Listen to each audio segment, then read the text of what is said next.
بسم اللہ الرحمن الرحیم۔ السلام علیکم ورحمۃ اللہ وبرکاتہ۔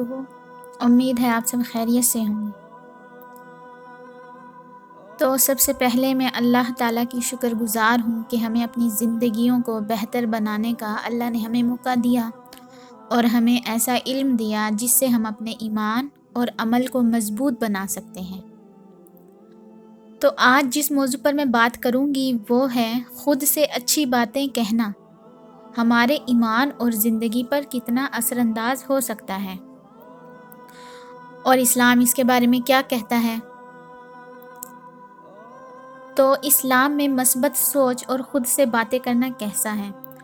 اسلام ہمیں ہر حال میں مثبت سوچ اور اپنے آپ کو امید کی روشنی میں دیکھنے کی تعلیم دیتا ہے۔ قرآن مجید میں اللہ تعالیٰ فرماتا ہے، اور تمہیں جو کچھ بھی دیا گیا ہے وہ اللہ کی طرف سے ہے اور تمہیں صرف اللہ پر یقین رکھنا چاہیے۔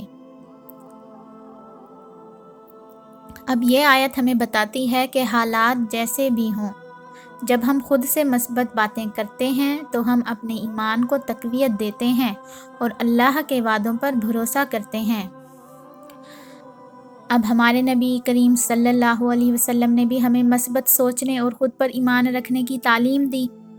آپ صلی اللہ علیہ وسلم نے فرمایا، تم میں سے کسی کو یہ گمان نہیں کرنا چاہیے کہ وہ کمزور ہے، کیونکہ اللہ تعالیٰ کی مدد اس کے ساتھ ہے۔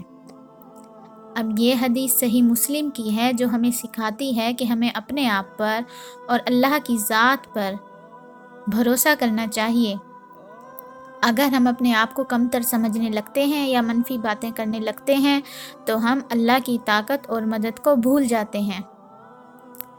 اسلام میں ہمیں اپنی زبان کو اچھے الفاظ سے استعمال کرنے کی ہدایت دی گئی ہے۔ قرآن مجید میں اللہ تعالیٰ فرماتا ہے، اور تمہاری زبانوں پر جو باتیں آئیں وہ تمہارے دل کی عکاسی کرتی ہیں۔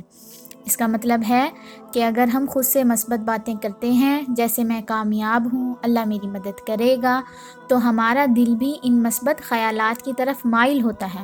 اس سے نہ صرف ہمارا ایمان بڑھتا ہے بلکہ ہمارے جذبات اور اعمال بھی بہتر ہوتے ہیں۔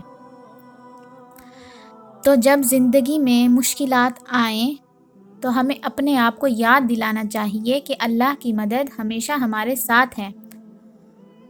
حضرت علی رضی اللہ تعالیٰ عنہ کا ایک قول ہے، خود انسان اپنی تقدیر کو بہتر بنانے کا عزم رکھتا ہے، یعنی کہ جو انسان اپنی تقدیر کو بہتر بنانے کا عزم رکھتا ہے وہ کبھی ہمت نہیں ہارتا۔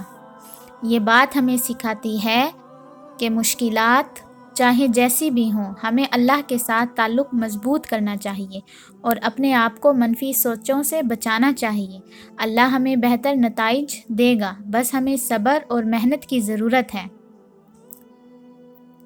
اسلام میں دعا ایک طاقتور ذریعہ ہے، تو ہمیں اللہ تعالیٰ سے دعا کرنی چاہیے کہ وہ ہمارے دلوں کو سکون دے اور ہماری زندگیوں میں مثبت خیالات ہمیں سوچنے کی توفیق دے۔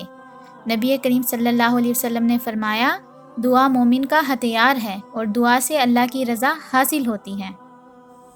تو آخر میں یہ کہنا چاہوں گی کہ خود سے مثبت بات چیت کرنا ہماری زندگی کو بہتر بناتی ہے اور ہمارے ایمان کو بھی مضبوط کرتی ہے۔ تو امید ہے کہ آپ لوگوں کو یہ بات سمجھ آئی ہوگی۔ تو کبھی بھی خود کو یہ نہیں کہنا کہ میں یہ نہیں کر سکتی یا میں یہ نہیں کر سکتا، بلکہ ہمیشہ اللہ کی ذات پر بھروسہ رکھنا ہے اور محنت کرتے جانی ہے، تو اللہ تعالیٰ ہمیں اس محنت کا صلہ انشاءاللہ عطا فرمائیں گے۔ تو اچھا گمان رکھیں خود کے بارے میں اور اللہ سے مدد مانگیں، تو انشاءاللہ ہم کامیاب ہوں گے۔ جزاک اللہ خیرا و احسن جزا فی الدارین۔ السلام علیکم ورحمۃ اللہ وبرکاتہ۔